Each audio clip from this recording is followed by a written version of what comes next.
Chers amis, bonjour. C'est avec grand plaisir qu'on se retrouve dans le cadre du programme de Matmidim. Et Bezrat Hashem, aujourd'hui, nous allons faire un petit sikoum, un petit résumé de ce qu'on a étudié dans la Suga de Melacha She'ena Tzicha Legoufa. Donc, avant de commencer, on va rappeler quelles sont les sources principales, les Gemarot, qu'on a étudié sur cette Suga-là. On a vu la Gemara dans Chagiga, Daf Yud Amud Aleph. La Gemara nous dit que Melacha She'ena Tzicha Legoufa, c'est Chofer Gouma. C'est un exemple de Melacha She'ena Tzicha Legoufa. C'est-à-dire que la personne, elle creuse, mais non pas pour faire le trou, mais pour retirer la terre. Dans ce cas-là, il n'a pas fait dans le but de la Melacha. Le but de la Melacha, c'est de creuser, c'est pour le trou. Donc lui, son intérêt, il est autre. Dans ce cas-là, la Gemara considère Melacha She'ena Tzicha Legoufa. Deuxième cas de figure qu'on a vu, c'est dans la Gemara, dans Shabbat, Tzadik Gimel Amud Bet. La Gemara, elle nous parle de Motzimet Lekovo, une personne qui va sortir de chez lui, donc elle va faire la Melacha de Hotza, elle va le sortir d'un domaine privé, Reshut Yachid, au domaine public.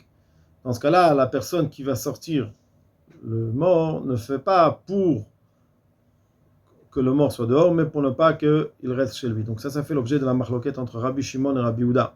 Rabbi Shimon pense que Melacha She'ena Tzicha Legoufa patur, et Rabbi Yehuda pense que chayav. Donc d'après Rabbi Yehuda, même si on ne fait pas la Melacha dans le but défini, dans le but constructif de la Melacha, on est quand même chayav. D'après Rabbi Shimon, non, il faut que ce soit dans le but de la Melacha elle-même.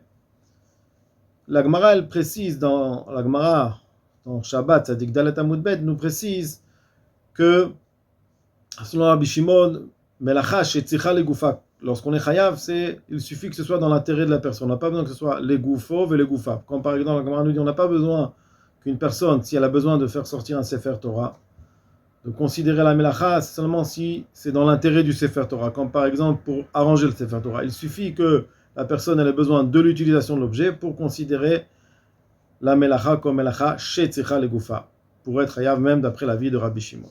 Ça, c'est ce qu'on a vu dans les Gemarot. Maintenant, dans la définition de Melacha She'ena Tzicha Legoufa, on a vu plusieurs Rishonim. On a commencé par étudier le Rashi. Le Rashi, il est intéressant parce qu'il nous donne 3 définitions. Rashi nous dit toute Melacha que la personne fait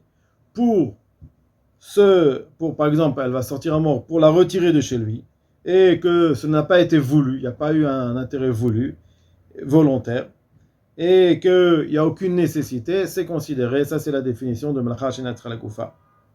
Donc le principe de Melacha She'ena Tzicha Legoufa consiste à ce que la Melacha ait un but constructif, et non pour éviter et modifier une situation qui est indésirable. Ça c'est la définition d'après Rashi. Donc, une personne qui va faire parce qu'il est dans des situations non voulues, d'après Rashi, c'est considéré comme Melacha She'ena Tzicha Legoufa. Le Baal HaMaor, lui, il a une autre définition. Le Baal HaMaor dit que toute Melacha qui est faite pour enlever un dommage, pour empêcher un dommage, mais il n'a aucun profit, c'est considéré comme Melacha She'ena Tzicha Legoufa. Il donne plusieurs exemples. Un des exemples de Tzad Nachash, quelqu'un qui va capturer un serpent, il ne va pas le capturer parce qu'il a un intérêt, mais pour enlever un Nezek, pour enlever un dommage que aurait pu faire le serpent, et plusieurs Rishonim le suivent. On a un troisième avis qui explique, qui définit la Melacha She'ena Tzicha Legoufa, c'est l'avis de Tosfot. L'avis de Tosfot est de dire que Melacha, dans le Mishkan, elle avait tout un but spécial. Melacha She'ena Tzicha Legoufa, c'est lorsqu'une personne elle fait la Melacha, mais pas dans le but identique qui a été fait au Mishkan. Donc, si c'était le même but accompli au Mishkan, on considère ça comme Melacha She'tzicha Legoufa. Si ce n'est pas le cas, donc c'est Melacha She'ena Tzicha Legoufa. On a aussi l'avis du Baal HaMaor qui pense qu'il y a une exception à la règle, c'est Zorev et Borer. C'est-à-dire que quoi? Que lorsqu'on enlève le mauvais du bon, c'est une Melacha, et pourtant, a priori, c'est considéré comme Melacha She'ena Tzicha Legoufa. D'après, pourquoi? Parce que l'objet de l'action n'est pas le fruit, mais l'objet de l'action n'est pas le fruit même de la partie non voulue. Donc, on ne fait pas l'action sur la partie voulue, mais on fait l'action sur la partie non voulue. Donc, a priori, ça s'appelle Melacha She'ena Tzicha Legoufa. Donc, le Baal HaMaor nous dit que il y a une exception à la règle. Il y a des melachot où on rend chayav même Melacha She'ena Tzicha Legoufa. Le Ramban n'est pas d'accord. Il compare cela à celui qui fait une mila Shabbat ou celui qui se coupe les ongles. Se couper les ongles, on n'a pas besoin de l'ongle, mais on a besoin du résultat. Donc, puisque le résultat il est voulu, d'après le Ramban, c'est considéré comme Melacha Shetzricha Legoufa.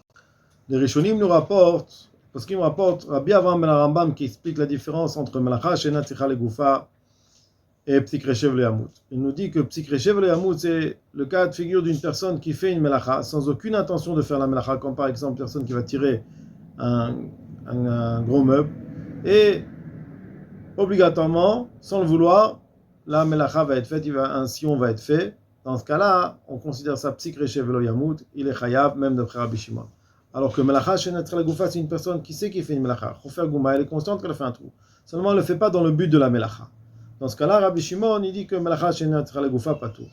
Dessus, Bacheteshkel essaye de comprendre, il ne comprend pas. Comment ça se fait que Melacha Shetzricha Legoufa, c'est moins grave que Psik Reshev. Pourtant, Psik Reshev, il n'a aucune intention de faire la Melacha. Il l'a fait d'avoir Shelo Mitkaven. Seulement, il l'a fait de manière obligatoire. Alors que Melacha Shetzricha Legoufa, il est conscient qu'il fait une Melacha. Alors, c'est vrai que ce n'est pas dans le but de la Melacha, mais quand même, il est parfaitement conscient qu'il fait une melacha. Alors le Machatit Shekel explique, il dit comme ça, une personne qui fait une melacha, mais qui a une kavana différente de la melacha. Alors ma kavana, sa pensée, elle définit son acte autre que la melacha. La Torah, elle interdit un acte précis, melechet marchevet. Si elle a une marshava, une kavana, une intention autre que la melacha elle-même, alors l'acte, c'est plus un acte de melacha. Par contre, une personne qui n'a aucune marche, aucune intention, si elle fait un acte sans intention, c'est plus grave qu'une personne qui fait un acte avec une autre kavana. Ça, c'est l'explication. Et le Rashba aussi, il dit la même explication. On a vu aussi Rashi qui parle d'une personne qui construit un foyer de bûche et il fait une construction. Nous dit Rashi, seulement d'après Rabbi Yehuda, si on le fait de manière keder bniato, comme on a l'habitude de le construire, c'est interdit. D'après Rabbi Shimon, ça s'appelle davar she'eino mitkaven. Et on s'est posé la question, comment Rashi considère la chose comme davar she'eino mitkaven? Pourquoi c'est pas melacha she'ena tzricha legoufa? Il veut faire une construction, mais pas pour faire une construction, mais pour faire un foyer de bûche. Donc c'est melacha she'ena tzricha legoufa. Et même si on considère ça davar she'eino mitkaven, a priori ça devrait être considéré comme Psik Reshev. Alors on a essayé d'expliquer que d'après Rashi, puisqu'il n'a pas du tout l'intention de faire une construction, alors on ne peut pas considérer comme Melacha Shetzricha Legoufa, Melacha Shetzricha, qu'il a l'intention de faire une construction, mais dans un autre but. Là, il n'a aucune intention de faire une construction. Il reste juste à expliquer, à comprendre pourquoi ça ne s'appelle pas Psik Reshev, puisque obligatoirement, pour faire son foyer de bûche, il fait une construction. Donc ce Rashi, il reste encore à... Au niveau de la halacha, on a la chita du Rambam qui pense que Melacha Shetzricha Legoufa chayav aleh, comme l'avis de Rabbi Yehuda.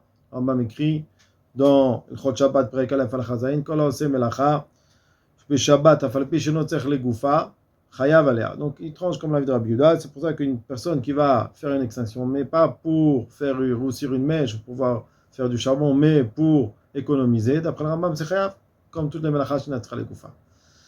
Ça, c'est l'avis du Rambam. Le Ravad n'est pas d'accord, il pense que son halakha, on tranche comme l'avis de Rabbi Shimon, à savoir que Melacha Shetzricha Legoufa patour aleh. Et le Rashba ramène comme le Ravad et le Rach, il ramène aussi l'avis du Ravaï Gaon qui pense comme ça. Aussi du Rif, le Rashba ramène plusieurs endroits où a priori le Rif pense comme le Rambam. Mais le Ramban lui explique le Rif comme les Rishonim et pense que le Rif pense que Melacha Shetzricha Legoufa patour aleh comme Rabbi Shimon. Le tour nous dit המכבה הנר מפני שהוא מתיירא, מפני הגויים, מפני ליסטים, רוח רעה, טור nous dit פטור אבל אסור. אם יש בו סכנה c'est מותר, et si חס על הנר, חס על השמן, פטור אבל אסור. Donc le Bet Yosef nous explique que le tour pense comme la majorité des Rishonim, à savoir que Melacha Shetzricha Legoufa patour aleh. On a vu aussi le Shulchan Aruch. Le Shulchan Aruch nous dit comme ça, Gachelet amulachat mimkom sherabim nizokim ba. Si c'est un morceau de charbon qui est incandescent, qui est chaud, qui est une braise, d'après le Shulchan Aruch, si c'est makom sherabim ne peut pas endommager, on a le droit d'éteindre. Ben imishel matechet ben imishel hetz. Et il nous amène l'avis du Rambam qui pense que aser beshel hetz il interdit. Parce que le Rambam pense comme la Melacha Shetzricha Legoufa. Dessus le Mishnah Berurah dit que Shulchan Aruch a tranché comme l'avis de Rov Harishonim, de la majorité de Rishonim, que Malacha Shenatral Gufa Patur Ale. Ça, c'est un petit résumé de ce qu'on a vu dans la suga de Malacha Shenatral Gufa. Je souhaite à tous beaucoup d'Atzlacha.